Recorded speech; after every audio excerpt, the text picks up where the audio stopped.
Los venezolanos reprobaron el miércoles la violencia juvenil en el país, luego de que se diera a conocer el asesinato de 2 militares presuntamente a manos de menores de edad. El ejemplo de la situación país, falta de valores, niños en la calle que no tienen estructura familiar y la desgracia que estamos viviendo. La Fiscalía informó el martes que 5 menores indigentes, incluido un niño de 8 años, fueron detenidos por robar y presuntamente matar a puñaladas a 2 sargentos del ejército que vestían de civil. El crimen tuvo lugar en la madrugada del pasado domingo en Sabana Grande, popular paseo peatonal de Caracas. Es triste, es lamentable que actualmente los niños sean los más agresivos a nivel de nuestra sociedad.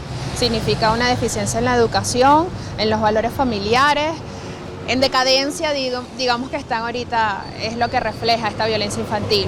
Venezuela es uno de los países con mayor criminalidad en el mundo, con una tasa de 91,8 asesinatos por cada 100.000 habitantes en 2016, 10 veces el promedio mundial según la organización Observatorio Venezolano de Violencia.